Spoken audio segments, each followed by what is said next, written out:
Despair is a narcotic. It lulls the mind into indifference. I sure know how to start a video off on a happy note. There is a lot to go through in this video, so with that being said, let's get the boring part out of the way first.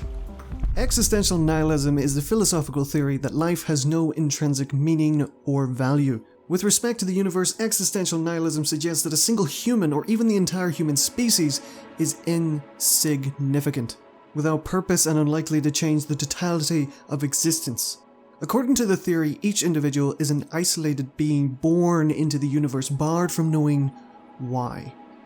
The inherent meaninglessness of life is largely explored in the philosophical school of existentialism, where one can potentially create their own subjective meaning or purpose. Of all types of nihilism, existential nihilism has received the most literary and philosophical attention. Now, let me just be very clear that although I have experienced this personal sense of philosophy, I no longer do, and with good reason. I'm not a wise man, or a philosopher, or some guru. I'm just giving my personal experience and my findings in the hopes that this video can help others see things from my perspective, to possibly pull people out of the helplessness and hopelessness of certain ideas and ways of thinking that these ideas produce. That being said, existential nihilism is not to be mixed up with existentialism, nihilism, or absurdism. Now this is all very confusing at first glance, I understand, as I just threw not just one, but 4 totally different yet similar, very similar sounding philosophical ideas that have been tightly contested and confused for the last several hundred years. So I'm going to keep this as simple as I can. Besides, anyone who isn't confused really doesn't understand the situation. You know, I was thinking whenever I started this project a good year ago that this would be so straightforward like any other video I've done before. I was very wrong.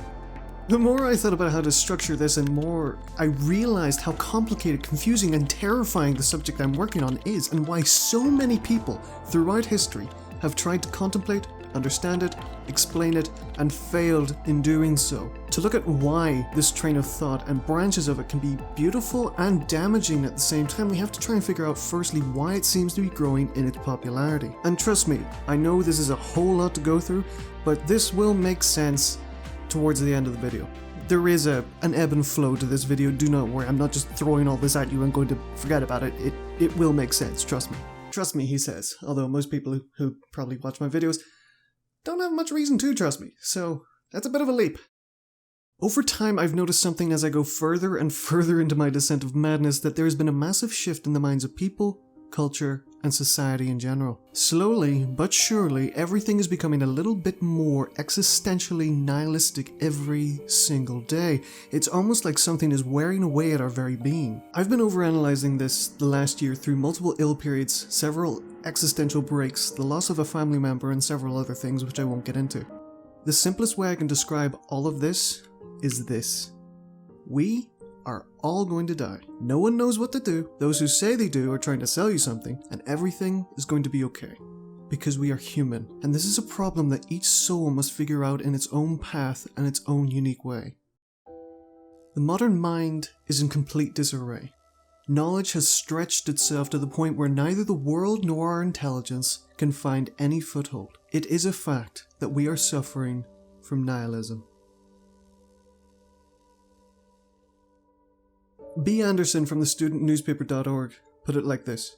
Social theorists argue that factors like high unemployment, the decline of religion, and even the emptiness of hyper-consumerism in late-stage capitalism have had a huge impact on the thinking of young people.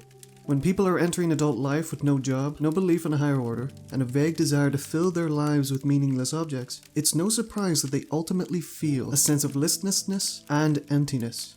This is certainly true, but the distinction that needs to be made is between nihilism that results in serious problems and nihilism that has a minor belief within a functioning modern life. It is no surprise that there is a sense of hopelessness emerging from the last few generations, from the somewhat sudden outbreak of depression, anxiety, fear, and all-around confusion that has swept not just individual countries but entire societies. We are living in a strange time. We are more connected than ever, with access to the world's wealth of information, higher literacy rates, modern medicine at an all-time high, and poverty rates that are dropping year by year. I've said this many times over the last few years, but this is by far the best time in human history history to be alive.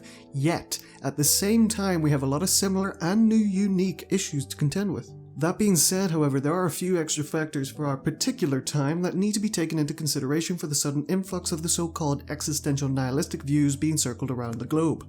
Try and say that 5 times fast. From modern politics to automation replacing jobs across the board, college debt, rising housing and rent prices, the circular logic of needing experience to get a job and needing a job to get experience, higher retirement ages, people posting their entire lives online for validation, and of course the total and complete lack of trust in the people leading our countries, communities and companies across the globe.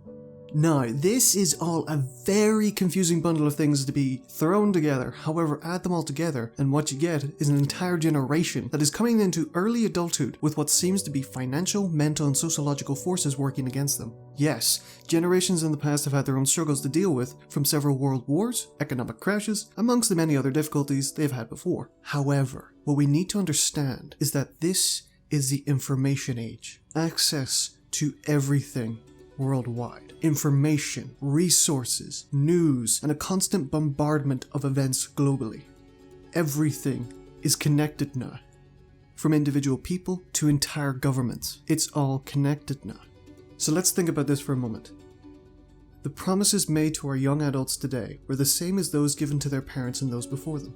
Go to school, get a job, buy a house, have a family, and save for retirement. That, however, is not a model that can be used universally by everyone today, though. College debt now follows someone well into their 30s, and for many more into their 40s or even their 50s. Some people even die, still not having paid off their college debt.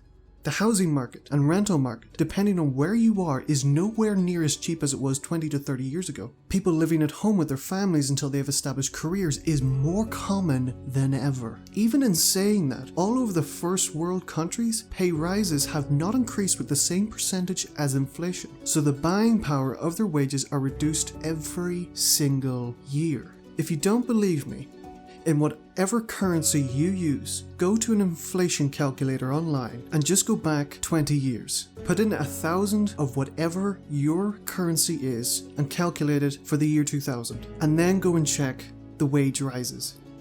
The concept of a career in a single business now has also in many industries been completely replaced, with temporary work contracts or outsourced to other countries due to it being cheaper, or automation.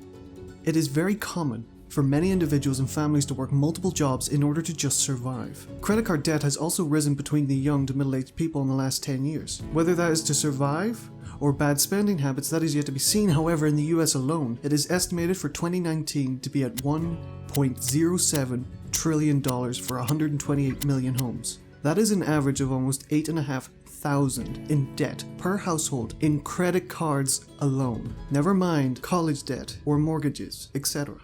You see, as I said, the simple promises that were given to previous generations just simply don't exist as things change. The economy, the workforce, the type of work needed, and of course nearly every industry has advanced with the technology that has been produced over the last 10 years alone, changes everything so fast that barely anyone can keep up with it. It is nearly as difficult to keep up to date as modern medical practices.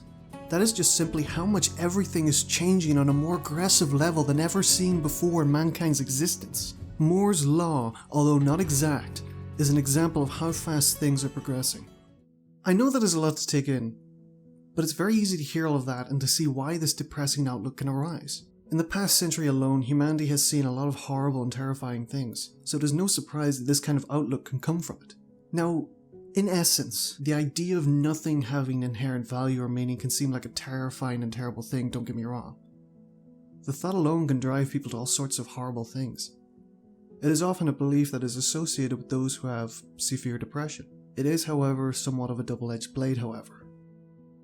I kept seeing this kind of idea pop up all over, from TV shows, to literature, to the conversations and interactions I had. Ideas like these are often closely related to conversations regarding depression and, ironically, anxiety. Over time, I began to think about this and involuntarily decided to try and figure it out. That resulted in almost a year's worth of some extremely unpleasant conversations in my own mind, as it meant I had to break down what I believed and question almost everything all over again. It seems to be a somewhat yearly thing for me to do at this point. but that's besides the point. In the last year, I had quite a bit of time to reflect on my personal experience with this concept. If nothing had meaning, if there was no purpose to anything, if nothing came from nothing and this was all just some accident from random atoms bouncing off each other, or if a deity had created everything and simply didn't care, if we are all on this planet for no inherent reason, then what is the point in doing anything? Or even more so for that matter, carrying on in this supposedly meaningless existence? This led me to do some research, and in my search for answers, I came across the ideas of existential nihilism, stoicism, nihilism, existentialism, and of course, absurdism. Which of all these is actually kind of my favorite, but it's not the one I follow. In fact, none of them are the one I follow, but we'll get into that in another video. From my understanding, existential nihilism, and existentialism are not endgame philosophies. They are merely stepping stones to something else entirely. In Albert Camus's philosophical essay, The Myth of Sisyphus, there is a lot of heavy-hitting notes, an intriguing relation between the lives of every human and the story's protagonist, Sisyphus, and in a sense an almost surreal answer to the curse laid upon Sisyphus. He writes, "The gods had condemned Sisyphus to ceaselessly rolling a rock to the top of a mountain, whence the stone would fall back of its own weight. They had thought with some reason that there is no more dreadful punishment than futile and hopeless labour. One sees merely the whole effort of a body straining to raise the huge stone, to roll it, and push it up a slope 100 times over. One sees the face screwed up, the tight cheek against the stone, the shoulder bracing the clay-covered mass, the foot wedging it, the fresh start outstretched, the wholly human security of two earth-clotted hands at the very end of his long effort, measured by skyless space and time without depth. The purpose is achieved. Then Sisyphus watches the stone rush down in a few moments towards that lower world, whence he will have to push it up again towards the summit. I see that man going back down with a heavy yet measured step towards the torment of which he will never know the end. That hour, like a breathing space which returns as surely as his suffering, that is the hour of conscience. At each of those moments, when he leaves the heights and gradually sinks towards the lair of the gods, he is superior to his fate. He is stronger than his rock, if this myth is tragic. That is because its hero is conscious." Camus explains his views rather clearly in the next few pages about how Sisyphus is a metaphor for the common working individual, doing the same repetitive tasks in some more or less similar fashions in order to continue living, and in doing so feeling trapped and hopeless. However, he introduces us into the concept of being awake to the world around us, how absurd a reality it is, and how even in the realization of our being in the universe and the inevitable end we all will face, that it is the absurd we can find solace. He goes on to write, "If the descent is thus sometimes performed in sorrow, it can also take place in joy. This word is not too much. Again I fancy Sisyphus returning towards his rock, and the sorrow was in the beginning.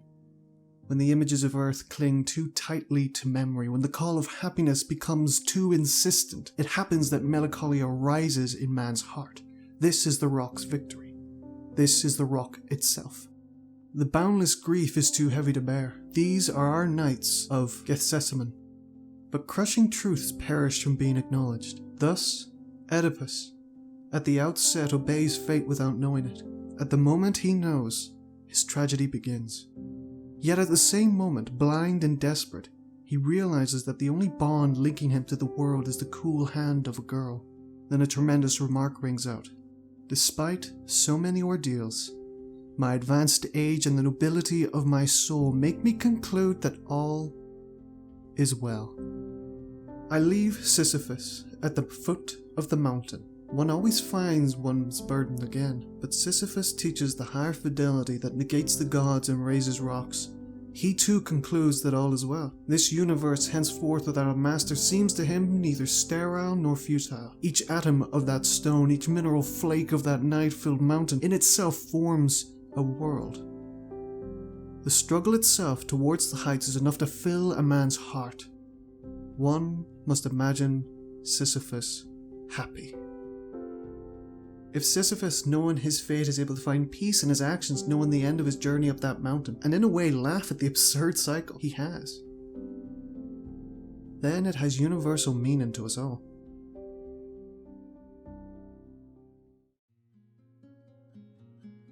No matter what you do or where you go, you will one day leave this world. We almost face the reality of mortality. We live in such a way as if it will never happen. Near the end of last year, my uncle passed away. I'm blessed to have final good memories of travelling up to him and staying at his for a couple of weeks, while I had some business in the city he lived in almost his entire life. We sat around at the end of his work shift, had some food, chatted, laughed, watched movies, told stories, and the last conversation I had with him was me and him talking about my future. What I wanted to do, where I wanted to live, and what I wanted to pursue. Even though I knew his liver was failing and he was dying, I was in the moment and I didn't think of it. When I said goodbye and left for home, I told him thank you for having me and that I'd see him at Christmas. He passed away a month before Christmas came around. Even when we know someone is at the end of their life, we don't try to think of it. We try to live in the moment. We try to just enjoy the time we have with the person, to make the most of it. It is a unique experience to simply be so in the moment with someone close to death that it made me reevaluate everything again for about the 4th time that year. He told me he was dying and was given about 10 years at the start of 2019. I didn't believe he would make it past 4. He wasn't able to make it past 1. Yet, in the moments I saw him after knowing it, it was like I hung on his every word, of every conversation without thinking or realizing. After the fact, that is when it struck me. I was in that moment. In those moments was in what scientists call the flow state of being, otherwise known as the flow state. I have always thought of my own mortality, sometimes multiple times a day, but having that experience of being so in touch with the present makes me conclude something else entirely. To live, to truly live, is to have that hyper-focus on the present. With the reality of life and mortality, we all will die, but even in knowing that, we focus so much on how, or when, or what comes after. In thinking of this so much through a logical eye and the absurd nature of the universe, we can think of 2 ideas: religion or science. The belief in a divine that created the universe, or that there is no divine being, and we came into existence by a singularity event. However, these both, if looked under a microscope, don't give the exact answer we look for in the creation of the universe in which we live, as they both rely on a matter of faith. For both give us 2 ultimate questions. Where did the divine come from, if anywhere at all, and where, if there was no divine, did the singularity come from? Both give us the same answer, that they were just there. From nothing, they just were. I think that it doesn't matter on what side you fall in your belief, as it is a deeply personal concept, regardless of what anyone says, whether it is both or whether it is one or the other. But despite the belief that an individual may have, there comes a question of how a person should live. Over the centuries, we have warred and fought over everything and anything, simply to have an excuse to gain resources, whether it is land or simply power. So here we are today, in civilizations that encompass a vast majority of the planet, with over 190 countries and over 4,000 different religions encompassing over 2,500 deities and interpretations. Statistically, even if you tried every single one, there is still a chance you could get it all wrong, for as all we know, one of the thousands of religions that have gone and passed could have been the real one. At the very same time, there might not be one. So that is why I said it is a deeply personal thing, as it truly is. And I don't think anyone should persecute anyone else for what they believe. Whether you believe in a deity or not, there are ideas in belief systems that are fundamental to a successful civilization and a successful life, whether that means financial or emotional. So logically, to live in today's world and to make the most of it is to act as if a god exists. Not necessarily to believe that one exists, but to act as if one does. To learn from metaphors and stories that have been passed on from generation to generation, such as taking responsibility for yourself and your actions. To learn from your mistakes and others. To be humble, to tell the truth, to care for those around you, to be charitable within reason and intent. To be honest with who you are, and most importantly, to live in the present, the very moment right now. I'm not saying go sign up with a belief system or to abandon one you're in.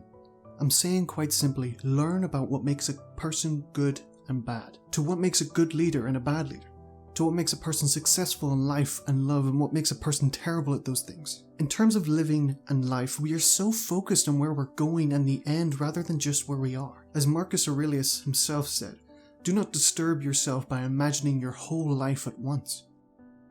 Now, there's nothing wrong with having goals or plans, but it's when we mistake the future for the present and live in the future rather than the present where issues arise. The best example of how to live no matter where you are on the fence is to look at your mortality and laugh. The simple fact is everything ends, but paradoxically it's also to live your life to the present regardless of the end. It's better to have a short life that is full of what you like doing than a long life spent in a miserable way. In other words, despite our mortality, make the most of it right now. Live fiercely and true to yourself. After all, there is nothing else better to do.